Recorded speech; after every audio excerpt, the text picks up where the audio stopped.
I feel nauseous, believe me. Never had a lot of shit come easy. Had to work hard, struggle just to be me. Had to rise up just so they could see me. Did what I had to do just to feed me. And what was left over I put... Dobre, cześć, witaj ponownie. Hi guys, welcome back to my YouTube channel and welcome to today's video. So guys, today we're going to be checking out a Poland reaction and I hope you enjoyed this particular video with me.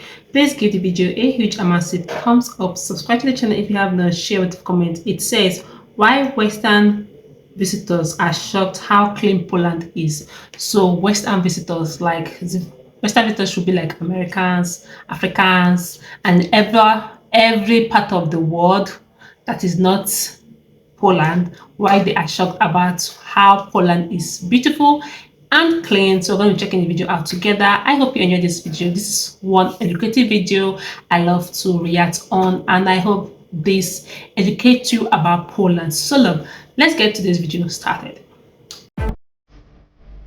Why do so many Western visitors land in Poland and quietly admit they didn't expect it to look like this?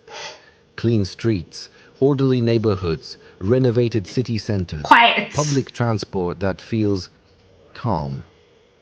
There's a pattern happening. Tourists arrive expecting one version of reality Different.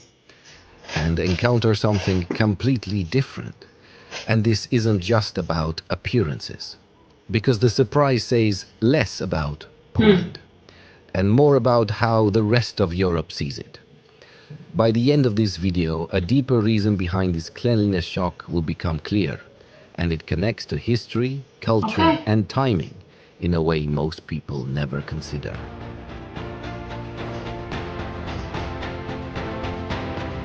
A traveler arrives in Krakow expecting worn infrastructure. Instead, restored facades, tidy public squares, functioning trams. Another lands in Wrocław expecting post-industrial grit. Instead, river boulevards, manicured green space, pedestrian order. Even in a Oh, that heavily place is industrial region beautiful. like Katowice, expectations of soot and decline often collide with business Katowice. districts, cultural zones, and maintained public areas. The reaction is rarely loud. It's usually quiet. A pause, a recalibration, because something doesn't match the mental picture.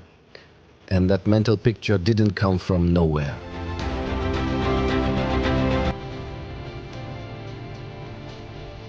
For decades, East and Central Europe existed in Western imagination as a single visual category.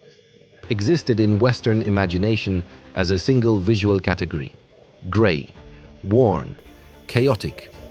This image formed during the Cold War and lingered through the turbulent 1990s. And here's the key. Images in the public mind update slowly.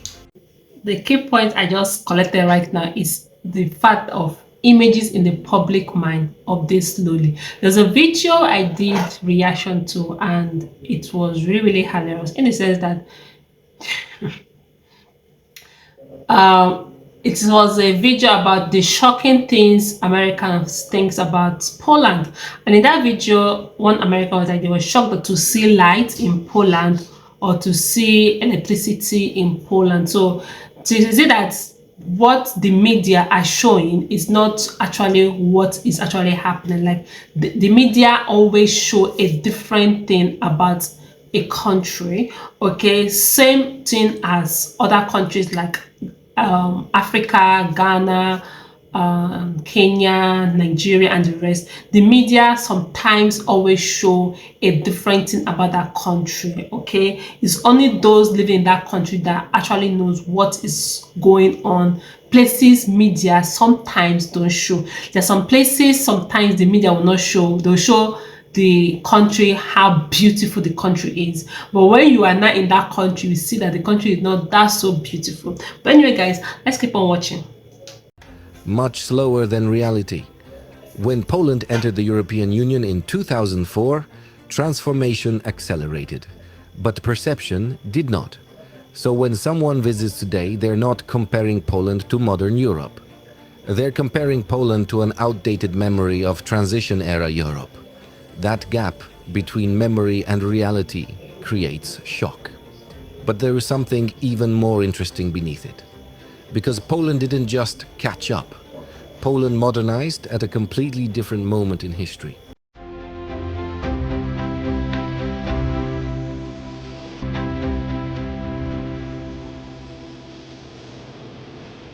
Many Western cities went through their biggest urban expansion during the 1950s to 1980s. Then came decline, factories closed, suburbs pulled people away, budgets tightened, maintenance slipped.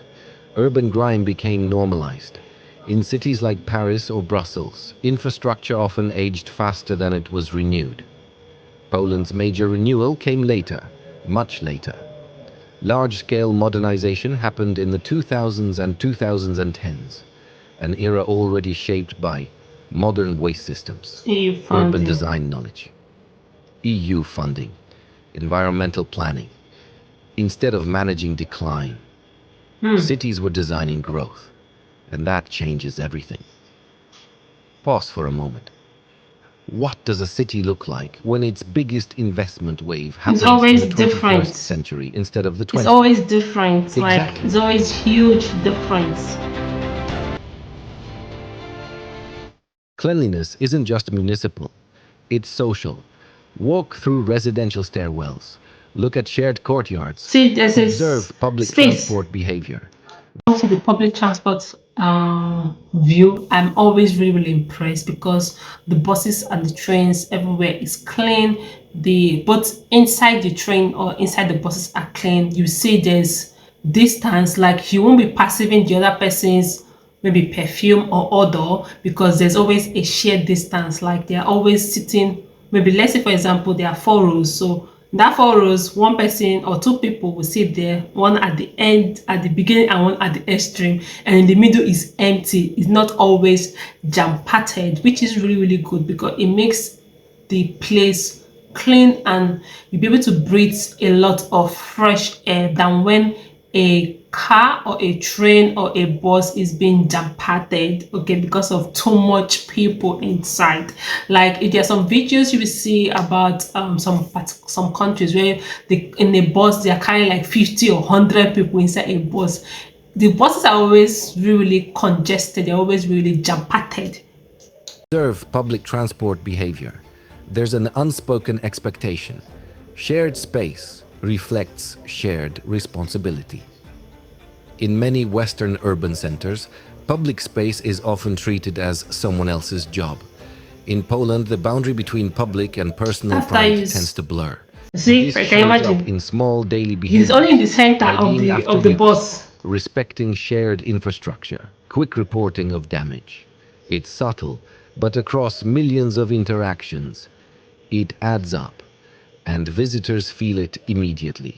Not just visually, but atmospherically. This leads to another unexpected factor.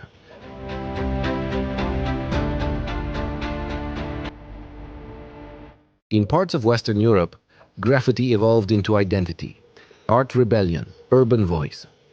In Poland, outside That designated art is spaces, fine. graffiti often Ooh, this remains art is associated with nice. vandalism rather than expression.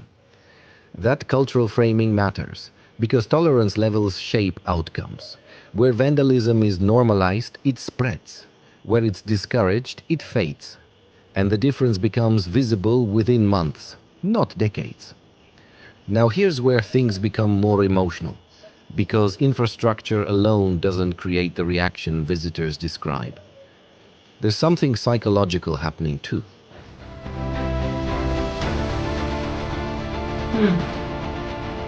Surprise is rarely about absolute quality. It's about contrast. A visitor arriving from a city dealing with strikes, aging transit, long repair cycles, walks into an environment where problems appear to be addressed quickly. Grass trimmed, pavement repaired, transport Lublin. running predictably. Even mid-sized cities like Rzeszów or Lublin often feel more orderly than their population size would suggest. And order City creates creates a it. perception of calm. Calm creates a perception of safety. Safety creates trust. And trust changes how a place is experienced, not just seen, but felt. Quick thought. Have visitors ever commented on how put That's a nice together thought. things feel? That's not accidental. That is really, really a nice thought. Really, really nice thought. Cleanliness involve around safety, safety involve around trust. Like everything is just clicking. This is one thing I like and I love about Poland. Okay, the country is clean. The country is a safe haven. Okay, where you you can walk around the streets and you are safe. You're not scared of walking around the streets at night, especially at night. Okay, you can go for an early morning run and you go and come back safely. Okay, and I saw a video whereby they said the crime rate is really, really low in Poland. Okay, so which is really, really good for people that want, especially families. Okay, a lot of families is good for families. Anyway guys, I hope you enjoyed this particular video. Let's keep on watching to find out more about the cleanliness that shocks Westerners about Poland. Like, Poland is a very, very beautiful and unique country. I saw a comment in my comment section. Someone was like, please don't always talk about Poland. Don't always talk about Poland to the world. They like the way they're Poland. I think the person is from Poland. Okay, he was like, please stop talking about Poland. Stop talking about Poland to the world. I just don't want the world to know about Poland. But it's good when you find a unique and amazing country or a place where you feel that it's safe, and it's good to talk about it. Okay, so let's get on with it.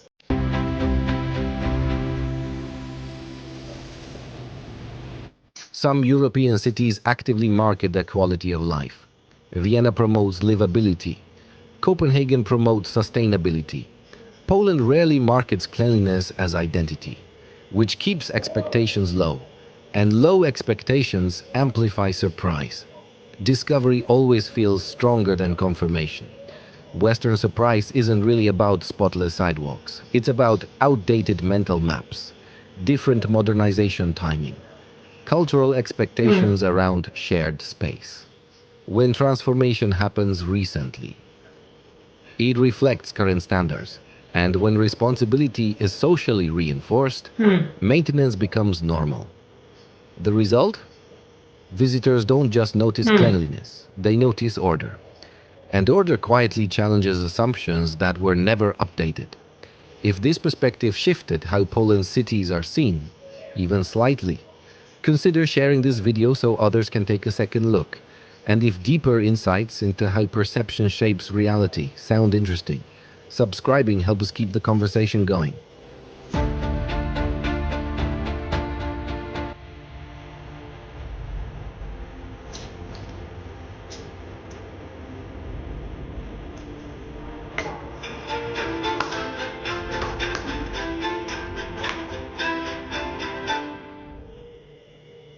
It's a very, very educational video about Poland. I hope you enjoyed today's video with me. Please give the video a huge and massive thumbs up. Subscribe to the channel if you have not. Share with comment. Let me know your own insight about Poland. Okay, you can drop that in the comments section, and I will see you all in my next video. Jackie and I'll catch you guys in the next one. Bye, darlings.